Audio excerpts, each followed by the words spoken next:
other key officials, ladies and gentlemen, and of course, to the 9,000 or to the 10,900 students of the Cotabato State University. Assalamualaikum. Assalamualaikum.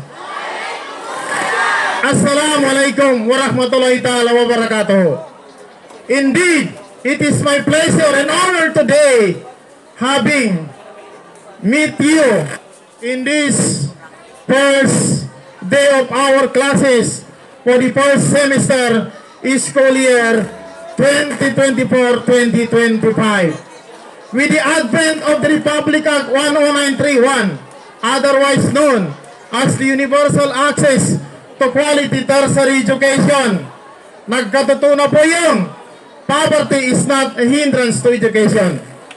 Almost everybody are admitted to this institution, Cotabato State University, sa libreng edukasyon ng ating former President Rodrigo Roa Duterte o Tatay Digong. Palagpakan natin.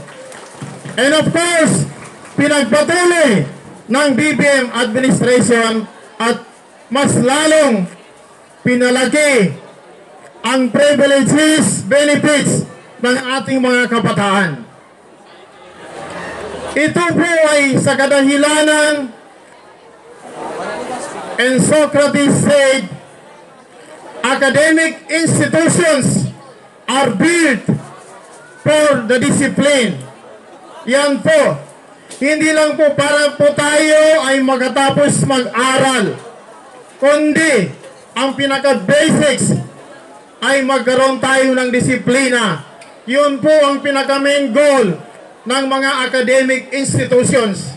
And for all we know, that according to our chairperson, university is a community of teachers and scholars. Do you believe? Kayo po lahat ay scholars. Hindi lang po sinasabing scholars ay yung mga honoris, yung mga Latin honors. Lahat po kayo ay scholars for that matter. Kayo po ay scholar ng bayan.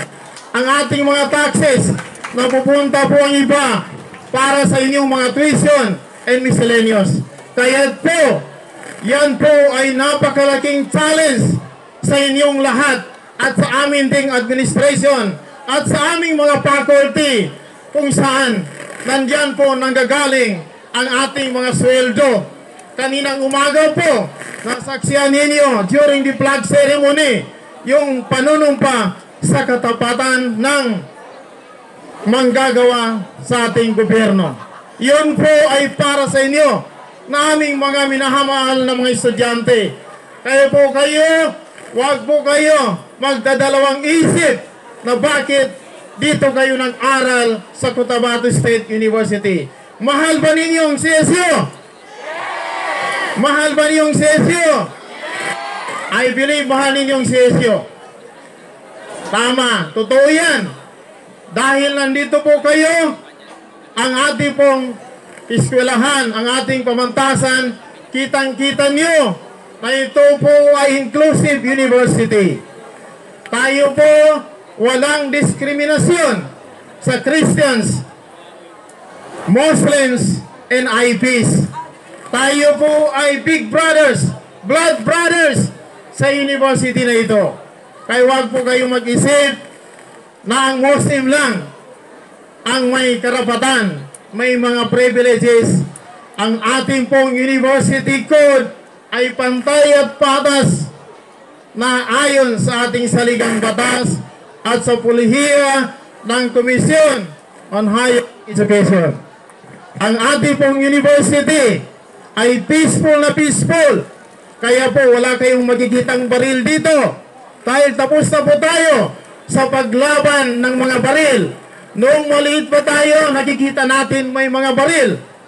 Ngayon, wala na tayong magkikitang baril.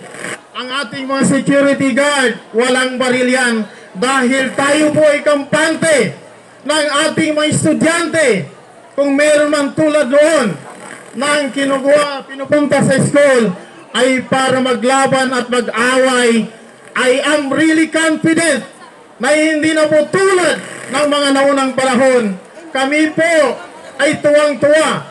Last week po nagkaroon ng Brigada Adventure ang ating University Student Council. Palagpakan natin ang ating presidente ng USC, Honorable Edren Bilandres, and his advisor, Vice President Kundo Impam Jr., and the co-officers of the USC.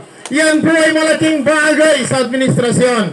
Noon po, nakikita natin ang mga estudyante nagrarally against the administration, against the faculty members. Ngayon po ay kabaligtaran. Sila po ay nagrarally sa mga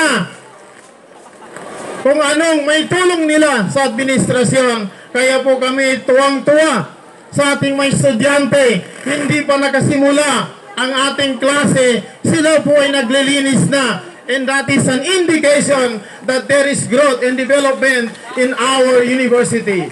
With my commitment as your father in this university, ang ating pong mga buildings, ang ating pong mga proyekto, ang ating pong mga magagaling na faculty members ay para sa inyong lahat. With that, I welcome you all, the 10,900 students, to our beloved university, the Cotabato State University. Wassalamualaikum.